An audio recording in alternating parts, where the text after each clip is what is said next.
Баршаңызға ассалаумағалейкум, каналыма қош келдіңіздер. Сіздермен бірге әйгерім. Бүгін сүзбелі өте жұмсақ болып шығатын ватрушка дайындайтын боламыз. Бұл рецептпен жасататыныздар қамырларыңыз жұп-жұмсақ және де құрақ емес күшті ватрушка шығатын болады. Міндетті түрде каналыма тіркеліп, қоңырауша белгісін басуды ұмытпаңыздар. Ең бірінші қамырын жасауға кірісеміз. Ол үшін сүтімізді алдын ала жылытып аламыз. Жарты ас қасық тұз саламыз, қантымызды саламыз. Үстіне бір ас қасық ашытқа саламыз. Шамамен 10 граммдай ашытқа салу керек. Одан кейін жақсылап тұрып қасығымыздың көмегімен араластырамыз. Сүтті өте қатты ысытып жібермеңіздер. Сүтіміз бізде тек қана жылы болуы керек. Одан кейін бетін жауып, шамамен 10 минутқа қойып қоямыз. 10 минут уақытымыз өткеннен кейін бізде ашытқымыз осылайынан көтерілуі керек. Егер де көтерілмесе, сіздерде сүтіңіз өте қатты ысып кеткен, немесе ашытқыңыздың басқа ашытқыға ауыстыру керек деген сөз. Енді біз осыны қазір басқа ыдысымызға құйып аламыз. Одан кейін үстіне бір жұмыртқамызды саламыз. Алдын ала ертіп алған сары майымызды құямыз. Енді шанышқының көмегімен барлық қоспамызды араластырып аламыз. Енді құрақ ұнымызды қосатын боламыз. Ол үшін біз ұнды аз-аз мөлшерден сала отырып, осылайынан шанышқымен араластырамыз. Сол кезде бізде қамырымыз жұмсақ болып шығады. Бірден барлық ұнды салмаймыз.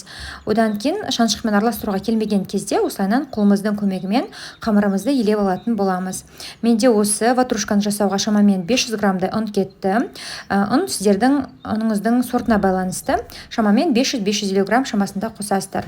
Қамырымыз дайын болды. Бетін жауып орап, жылы жерге көтерілуге 1-1,5 сағатқа қойып қоямыз. Салмасын жасауға кірісеміз. Сүзбе, жұмыртқа, қантымызды саламыз. Бір ас қасық құрақ ұнымызды саламыз.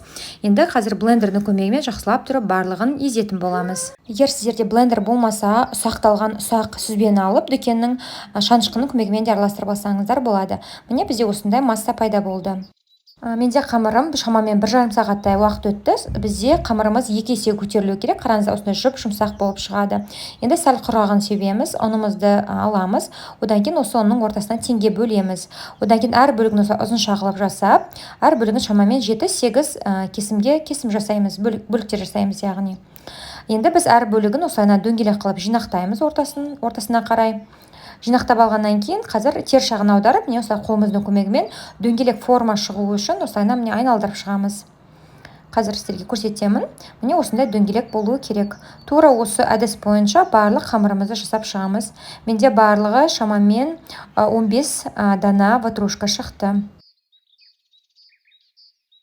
Міне барлық қамырды дөңгелетіп шықтым. Енді қазір біз листімізға орналастыратын боламыз. Үстіне пергамент қағазын міндетті түрде төсеп алыңыздар.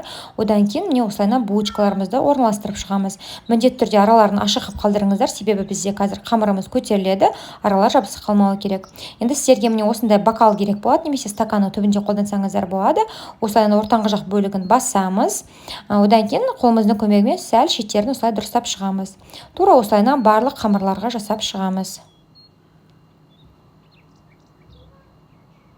Барлық қамырды жасап шықтым. Енді ортасына салмасын саламыз. Шамамен әр ватрушкаға бір ас қасықтай салманы саламыз. Ортаңғы бөлігіне салып шығыңыздар. Енді жұмыртқаның сарысы мен шеттерін барлығын жағып шығамыз. Алдын ала қызып тұрған пешімізде 180 градуста 25-30 минуттай пісіріп аламыз. Біздің ватрушкалар сарғайғанға дейін, осындай сары болғанға дейін пісіресіздер. Қараңыздар, біздің ватрушкаларымыз дайын болды. Ыстық кезінде дастарханға ұсынсаңыздар өте дәмді болады. Егер сіздерге видео ұнап жатса, каналыма тіркеліп, қоңырауша белгісін басуды ұмытпаңыздар. Сол кезде каналыма шыққан видеоны ең бірінші болып көретін боласыздар. Қараңыздар, қандай жұмсақ ватрушка. Міндетті түрде дайындап көріңіздер. Кездескенше.